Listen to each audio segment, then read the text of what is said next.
Hello, ఎలా ఉన్నారు?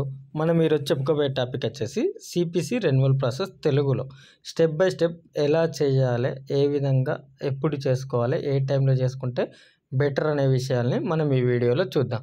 First of all మన ఏఐపిసి లాగిన్ ఐడీస్ ఏవైతే ఉన్నాయో అవి మనం ఎంటర్ చేయగానే మనకి ఇంటర్ఫేస్ అనేది ఈ విధంగా ఓపెన్ అవుతుంది.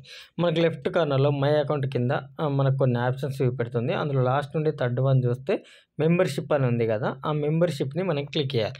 క్లిక్ చేయగానే మనకి ఇంటర్ఫేస్ అనేది ఈ విధంగా ఓపెన్ అవుతుంది. బికమ్ ఏ మెంబర్ అని ఉంది కదా, ఆ బికమ్ ఏ మెంబర్ అనేది మనం క్లిక్ చేయగానే మనకి ఇంటర్ఫేస్ అనేది ఈ విధంగా ఓపెన్ అవుతుంది. ఇందులో ఏఐపిసి మెంబర్ కింద 1, 2, 3 అని 3 ఆప్షన్స్ ఉంటాయి. ఫస్ట్ ఆప్షన్లో మనం మెంబర్షిప్ ఆప్షన్స్, అందులో ఇండివిజువల్ని మనం సెలెక్ట్ చేసుకోవాలి. ఎందుకంటే మనం ఇండివిజువల్గా మనం ఈ సర్టిఫికేట్ని రెన్యువల్ చేసుకుంటున్నాం. మనం ఏదైనా కార్పొరేట్ ఆఫీస్లో వర్క్ చేస్తూ ఉంటే వాళ్ళే చేస్తారు, మనకు దాదాపుగా ఇటువంటి అవసరం రాదు. ఎప్పుడు మనం రెన్యువల్ చేసుకోవాల్సిన అవసరం వస్తుంది అంటే మనం ఎప్పుడైనా ఏదైనా కంపెనీలో మనం జాబ్ రాకుండా మనం రిజైన్ చేసాం. రిజైన్ చేసిన తర్వాత కూడా మన సర్టిఫికేట్ వ్యాలిడిటీ 30 డేస్ ఉంటుంది. ఆ 30 డేస్లో మనకు జాబ్ రాకపోతేనే మనం ఈ రెన్యువల్ ప్రాసెస్కి వెళ్తాం. అంతవరకు మనకి ఈ రెన్యువల్ గురించి అవసరం ఏముండదు. ఎప్పుడైతే మనకు 30 డేస్ లోపు మనకు జాబ్ రావట్లేదు అని మనం అనుకుంటామో అలాంటి టైంలో 30 డేస్ పీరియడ్ దాటక ముందే మనం రెన్యువల్ చేసుకోవడం మంచిది. ఎందుకంటే 30 డేస్ దాటింది, నీ ఏదైతే ఏఐపిసి లాగిన్స్ ఉన్నాయో అవి బ్లాక్ అయినాయి అని అంటే ఇమీడియట్లీ నీకు డే 1 నుండి $50 ఫైన్ పడుతుంది.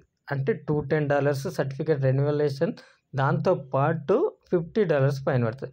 $50 అంటే మామూలు ముచ్చట ఏం కాదు, ఒక 4,000 పడుతుంది. సో ఎప్పుడైతే మనకు రాలేదనుకుంటున్నామో, మనం ఎప్పుడైతే ఆ కంపెనీకి వెళ్ళి బయటికి రిలీవింగ్ అయ్యామో, రిలీవింగ్ అయిన తర్వాతనే మనం 28 డేస్ వరకు మనకి ఎటువంటి ప్రాబ్లం లేదు. అంతలోపు జాబ్ వస్తే ఓకే, బెటర్, అసలు రెన్యువల్ చేసుకోవాల్సిన పని లేదు.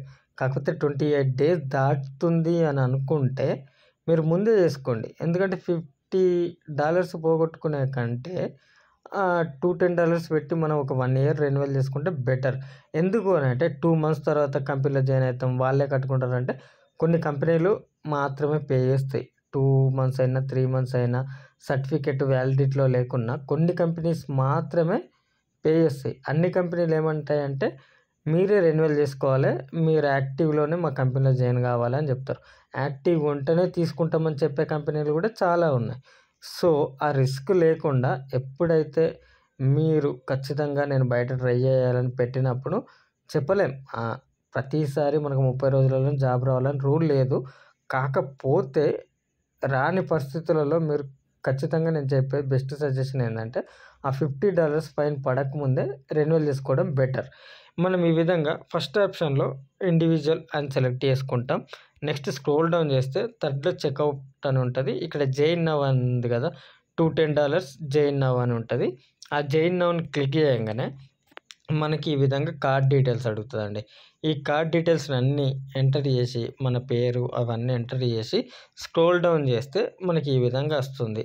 మన నేమ్ వస్తుంది, మనకు ఫైన్ ఎంత పడ్డది. ఇప్పుడు చూస్తే నాకు ఇందులో వచ్చేసి ఫైన్ $50, లేట్ ఫీజు అని చెప్పి సెకండ్ కాలంలో $50 ఉంది.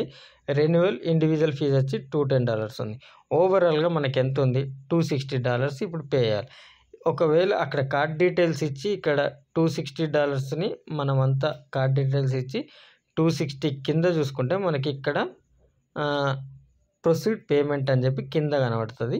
దాన్ని కొట్టంగానే ఆటోమేటికల్గా మన డెబిట్ కార్డ్ క్రెడిట్ కార్డ్ అనేది దానిలోకి అయిపోయి వితిన్ 1 డేలో మన సర్టిఫికెట్ అనేది మనకి యాక్టివేట్ అయిపోతుంది. Thank you, bye bye. Video నచ్చితే లైక్, సబ్స్క్రైబ్ చేసుకోవడం మాత్రం మర్చిపోకండి. మీరు ఒక్క లైక్ కొట్టడం వల్ల ఇది ఇంకొక మెంబర్కి చేరడానికి చాలా అవకాశం ఉంటుంది. దయచేసి లైక్ కొట్టడం మాత్రం మర్చిపోకండి. Thank you, bye bye.